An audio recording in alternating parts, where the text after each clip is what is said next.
Doug, every election that Vladimir Putin's in, he seems to get more votes, doesn't he? Look, he's not quite at the 100% of votes that Stalin got at the height of the Great Terror and the purges in 1937. He's not there, but still almost 90%, 9 out of 10 voters. I say it with a grin on my face, not because it's funny, but because it's just such a caricature of the Potemkin village election. Look, even Alexander Lukashenko in the election in 2020 there in Belarus, which was internationally denounced as fraudulent, even he got just over 80%. So Putin beat him by almost 10 points in this election, just to give you a sense. But look, all kidding aside, and it isn't light topic, why do they even go through this exercise? Why have his numbers kept going up? Why in 2012 was he at like 64%, 2018, 76%, and now he's almost at 90%, about 88%? What's going on here? Does he really need those numbers? How do you decide, well, let's give him 80%, let's give him 90%.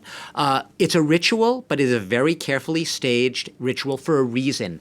The Kremlin needs to project. They're not doing these elections for nothing. They need to project the image of a Russian, as its chief election observer said, is the most open and transparent country when it comes to elections in the world. They need to show at least that this is projected as a legitimate president in the most legitimate of democracies and the most legitimate of elections, and thereby consolidate his control as almost this Tsar-like figure overseeing the country's political stability, in control with a firm hand.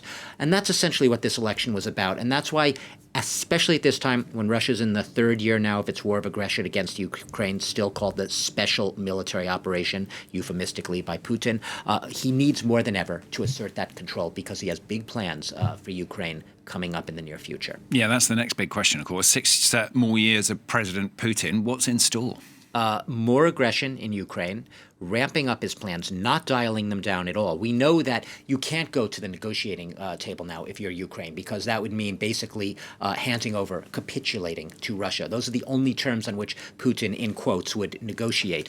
So he's going to, if he's going to try to avoid a second mobilization. He probably doesn't need it right away because he's been able to draft in enough conscripts and soldiers in poor, ethnically underrepresented regions of Russia, keeping it away from the media spotlight in the big cities. So he's been able to do that around the edges. But Ukraine, and I will note, it's not for naught that the voting in Ukraine itself was even higher than 9 out of 10 voters. It was like 95% in some regions, in some cases with election officials showing up with armed men at people's private homes with ballot boxes. Voting was not really optional there. It was coerced voting, essentially. But I will mention this. What's interesting is that he's going to have to look at the economy.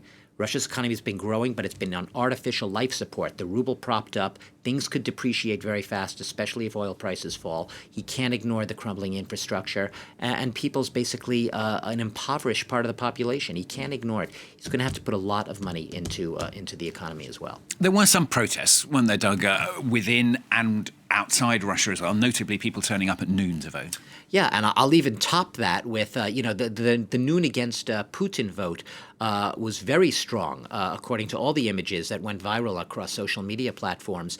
And in fact, there is a group, a private group called Vote Abroad. It's a Russian group, Голосую за рубежом, which is literally Russians voting abroad. And they did exit polls of Russian voters who had just come from voting in their embassies and consulates across Europe. And I jotted down, I mean, some of the figures are amazing. Putin scored in the single digits, according to the exit polls by this grassroots group that did the polling of Russians abroad. So in Vienna, he got 7% of the vote. In London, 6%. Dublin, 9%. Barcelona, 5%. Belgrade, 3%. The list goes on. And who was actually the winner in most of these Russians abroad embassy votes? It was Davankov, the third, who came in third in the actual polls, and he was the New People's Party. Most people in Russia had never even heard his name, but it just showed the degree, the extent of the protest vote, and this was a protest vote, those long lines against Putin. I will just say he mentioned Navalny, and I want our viewers to actually hear what he said, because he never utters, or almost never, utters Navalny's name in public. He did it yesterday at a press conference. Here is what he had to say.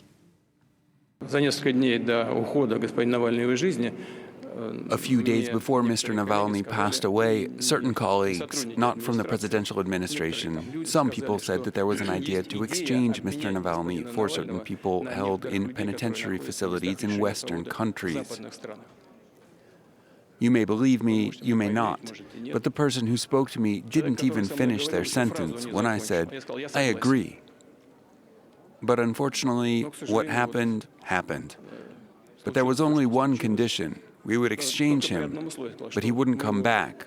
Let him sit there. That's all. But it happens. There's nothing you can do about it. That's life. С этим не поделаешь. Вот такова жизнь. It happens. That's life. I mean, after not mentioning this guy's name in public, all of a sudden now it's okay to do so, presumably, when you get almost 90% of the vote. You're in power for another 6 years, possibly another 6-year term behind that. He has nothing to fear right now from mentioning Alexei Navalny's name. That said, it was significant that he had to pay lip service to him. Why? He was asked actually that question by a Western journalist from NBC News, so he couldn't completely dodge it. But he could have not mentioned his name. But he addressed it head on. You could say good for Putin finally, but actually what he said was, right in line with everything he said about Navalny and any opposition member so far. Basically, he dismisses them. Unfortunate incidents, of course. Don't look here. We have nothing to do with that. Let's go on. Life goes on. So he's very much now hunkered down, looking ahead to his next 6-year term, or to his new 6-year mandate here. And I just think it will be a more Putin on steroids, a much more industrial strength Putin from everything that we've already seen that's come before in the previous near quarter century in power. Thanks very much, Doug Herbert, our international affairs commentator here on France 24.